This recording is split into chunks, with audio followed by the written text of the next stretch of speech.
Para ensamblar una computadora Pentium 4 necesitamos un case Pentium 4. Lo segundo que necesitamos es una tarjeta madre, por ejemplo, una ASRock. Tenemos dentro de la caja el manual y también el driver o CD que nos permitirá configurar la tarjeta de red y audio integrada, un conector SATA, los cables de 80 y de 40 hilos, como también el conector o cable para la disquetera de 34 bits.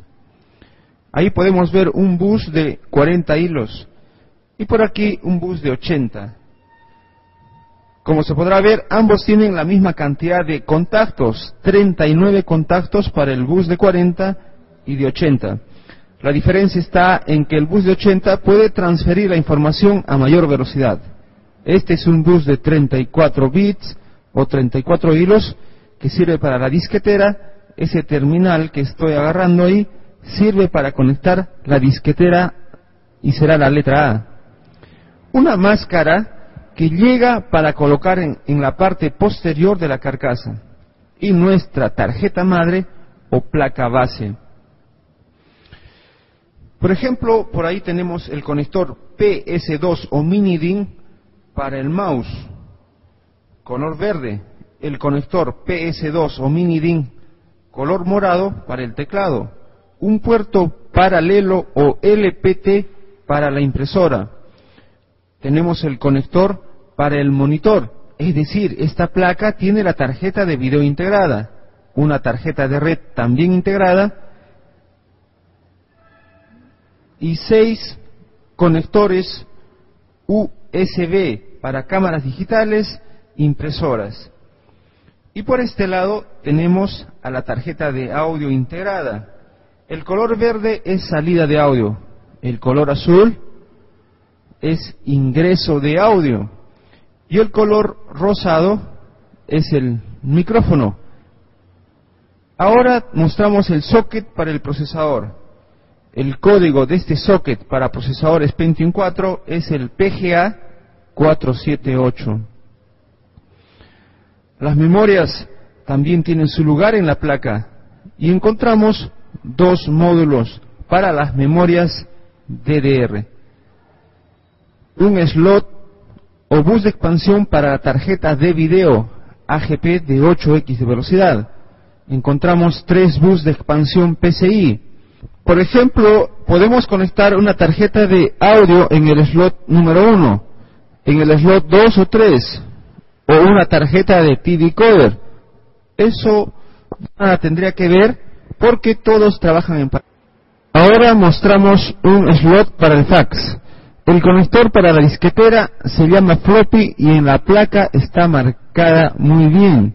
2 conectores ID2 y el ID1 para discos duros, lectores de CD.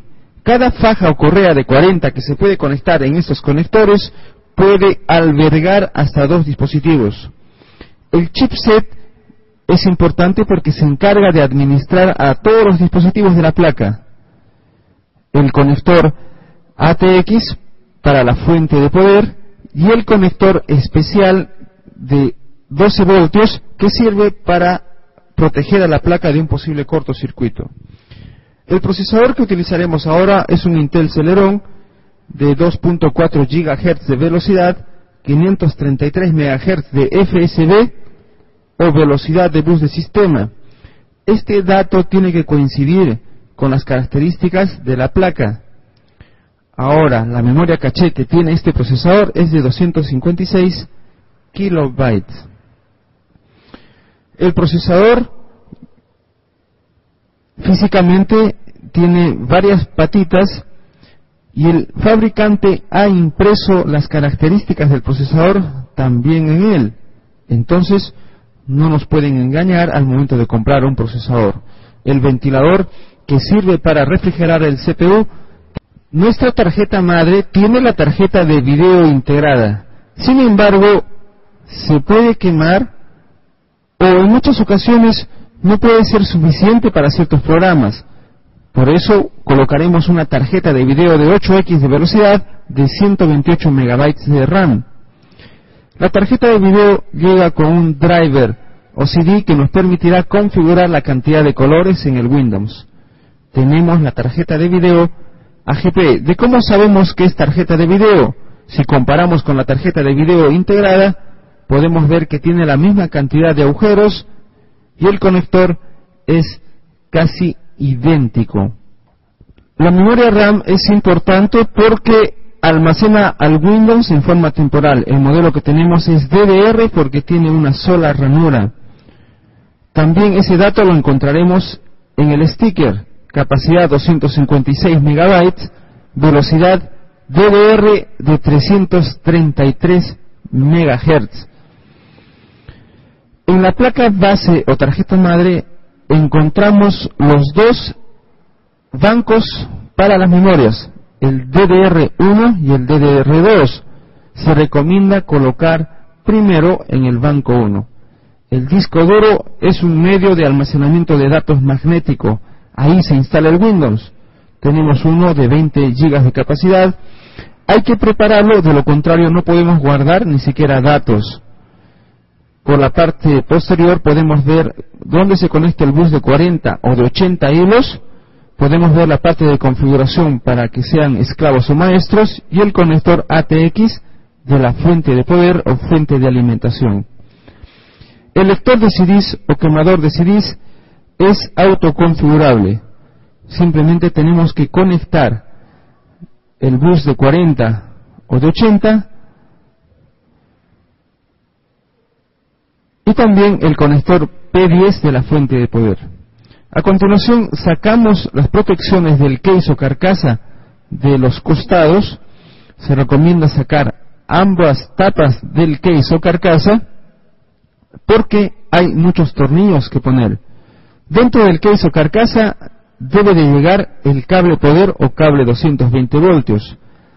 También tiene que llegar un juego de tornillos que nos permitirá sujetar la placa y los demás dispositivos al case. Un material filtrante para la humedad que de todas maneras tiene que estar dentro del case. La fuente de poder o fuente de alimentación debe ser mínimo de 400 watts ATX. Hay varios conectores, no todos se usan. El conector ATX de la fuente de poder es el más grande y el conector pequeño es el ATX de 12 voltios que sirve para detectar algún posible cortocircuito. Ahí tenemos hasta 5 conectores para los discos duros y lectoras de CD. Cualquiera de ellos sirve. No hay una restricción. Ahí tenemos 2 conectores pequeños para las disqueteras. El ventilador del case o carcasa tiene que estar conectado en algún lugar de la placa base. Ahora, estos conectores o cables salen de la parte delantera del case. Tenemos los botones de power, reset, una conexión USB externa. Ahí podemos ver el USB y al costado también los cables de audio o conectores de audio. Ahora, lo primero que se coloca es la placa base o tarjeta madre. Para eso hacemos coincidir la tarjeta madre tomando en cuenta las salidas. Debajo de la placa el circuito no está aislado, de tal manera que tenemos que buscar unos puntos de apoyo tal como estoy mostrando ahí. Para eso se necesita ciertos tornillos, ubicarlos en sitios estratégicos, lugares, agujeros en la placa, en sitios estratégicos de la placa. Por ejemplo, en esta placa ARROC tenemos varios puntos estratégicos. Son los agujeros con borde metálico. Ahí podemos ver uno, por aquí otro. Tenemos hasta 6 agujeros destinados para este fin.